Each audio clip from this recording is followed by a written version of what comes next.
जब जनगणना हुई थी तो आदिवासी धर्म कॉलम को हटा दिया गया था। ये कैसी दोहरी और दोगली नीति है? पूरे भारत में की सबसे ज्यादा करप्शन हमारे झारखंड राज्य में है। ये हेमंत सरकार अबुआ सरकार नहीं, बबुआ सरकार है। एकमात्र जेल कैंप के टाइगर है जो लगातार झारखंड के विकास के परिप्रेक्ष्य में रास्ते पे उतर रहे हैं, आंदोलन कर रहे हैं। आदिवासी विरोधी सरकार को पूरी तरीके से गद्दी से उतारने का काम हम नौजवान करेंगे। साथियों सलाम, नमस्ते, सत श्री अकाल और जय भीम जोहार। साथियों कहते हैं कि आजकल महिलाएं जो हैं बहुत पीछे हैं, जबकि ऐसी बात नहीं। आप रिजल्ट देख लीजिए, महिलाएं टॉप कर रही हैं, या किसी भी फील्ड में देखिए महिलाएं अपना परचम गाड़ रही हैं, लहरा रही हैं, फहरा रही हैं। वैसे ही आज जो है राजनीतिक मंच पर भी महिलाएं दिख रही हैं। जैसे आज मैं राजभवन के पास खड़ा हूँ, यहाँ धरना दे रहे हैं लोग जेल कैंप के साथी, और इसलिए दे रहे हैं कि 1932 का खतियान लागू होना चाहिए। और यहाँ भी महिलाओं की तादाद कम नहीं है, और इसमें सबसे चर्चित नेत्री है जेल कैंप की निशा भगत। देखिए कैसे गरज रही हैं वो। चलिए वो क्या कहती हैं हम आपको सुनवाते हैं। अभी आज एकत्रित हुए हैं। लगातार हम आदिवासी और मूलवासी इस वर्तमान सरकार से परेशान है। आज चाहे वो जेएमएम हो, चाहे कांग्रेस हो, चाहे बीजेपी हो, आज लगातार सरना कोड की मांग को लेकर सड़कों पर उतरे हुए हैं। और आज मैं इस आप लोगों के माध्यम से, मीडिया के माध्यम से आज के वर्तमान के सरकार को फिर से मैं कहना चाहूंगी कि जब केंद्र में 1961 ईस्वी में जब जनगणना हुई थी तो आदिवासी धर्म कॉलम को हटा दिया गया था। ये कैसी दोहरी और दोगली नीति है कि आज सरना धर्म कोड की मांग ये लोग सड़कों पे उतरकर जोर जोर से चिल्लाकर कर रहे हैं।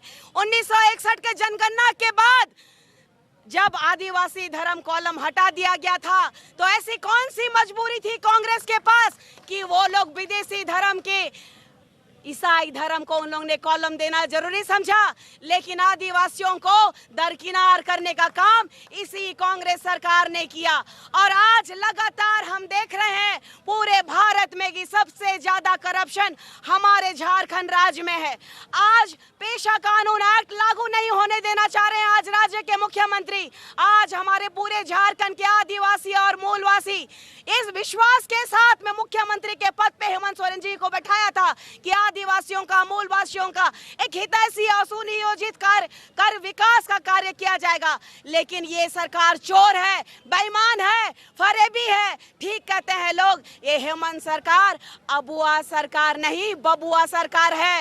ये सिर्फ और सिर्फ शिबू सोरेन जी के और कल्पना सोरेन जी के गोदी के बबुआ है।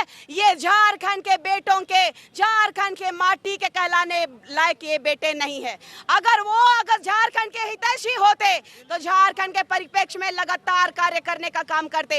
ये कैसी दोहरी नीति है कि एक तरफ कहते हैं कि शराब नीति ग्राम सभा के माध्यम से पारित किया जाएगा, और आज एक तरफ से वो मुंह छुपाते हुए अपने कार्य से वंचित अपने आप को करते हुए वो पेशा अधिनियम लागू नहीं करना चाहते हैं। दुर्भाग्य के विषय है कि हम एक आदिवासी बेटा कहते हैं, लेकिन ये आदिवासी बेटा नहीं, ये दोगला बेटा है, ये बाहरी बेटा है। नौकरी जो हमारे आदिवासियों का, मूलवासियों का जो नौकरी है, लगातार आप देख रहे हैं बाहरियों को बेचने का काम किए हैं।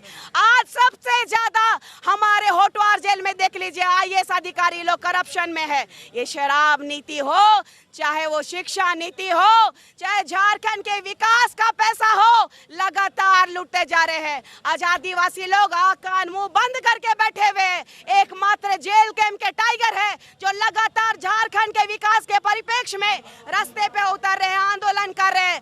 आज जेल कैंप के एक एक नेता संघर्ष कर रहा है कि कैसे झारखंड का विकास हो, कैसे 1932 का खतियान का लालच देकर आज हम आदिवासी मूलवासियों को ये वर्तमान सरकार ठगने का काम की है। इसको मुंह तोड़ जवाब देने का समय आ गया है, इसको गद्दी से उतारने का समय आ गया है। ये ये बबुआ सरकार को हटाने का अब समय आ गया है। क्रांति जितना हमने करना है वो भी करेंगे, क्योंकि हमारे ये आदिवासियों का और मूलवासियों के पूर्वजों ने लड़ के ये झारखंड लिया है। लगातार हम कहते हैं ये झारखंड लड़ के लिया था और अपना अधिकार भी हम लड़ के लेंगे, चाहे उसके लिए हमें मरना क्यों ना पड़े। लगातार संघर्ष जारी है और संघर्ष जारी रहेगा। ये आदिवासी विरोधी सरकार को पूरी तरीके से गद्दी से उतारने का काम हम नौजवान करेंगे। एक तरफ पूरी तरीके से नशे में डुबाने के लिए शराब नीति लागू करना चाहते हैं। एक गरीब गुरबा आदिवासी मूलवासी के राज्य को सिर्फ और सिर्फ लूटने का काम। कोयला में, बालू में आप चले जाइए, एक आम आदमी बालू उठाव नहीं कर सकता घर बनाने के लिए, तुरंत उनको जेल हो जाएगी। आज गुमला का मामला देख लीजिए। गुमला में एक महीने में 2 बार ट्रांसफर पोस्टिंग का खेला हुआ। क्यों?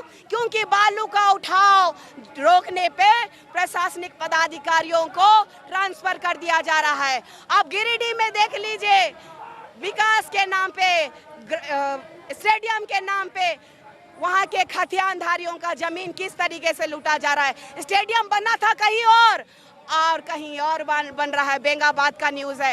लगातार सरना स्थल को लूटा जा रहा है जमीन दलालों के माध्यम से, और जितने भी सरकारी तंत्र है उनका गलत दुरुपयोग करके हम सभी आदिवासी मूलवासियों का शोषण लगातार किया जा रहा है। इसके लिए हम आदिवासियों को जागना होगा, उलगुलान करना होगा और टाइगर जयराम महतो का समर्थन करते हुए आज झारखंड को बचाने की अति आवश्यक है, उलगुलान करने की आवश्यकता है।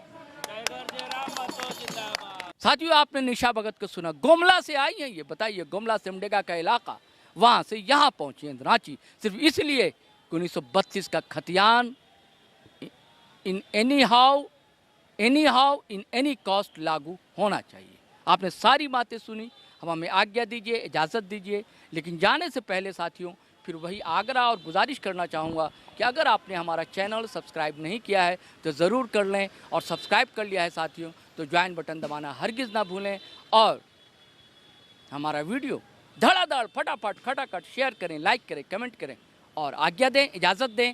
जय हिंद, जय भारत।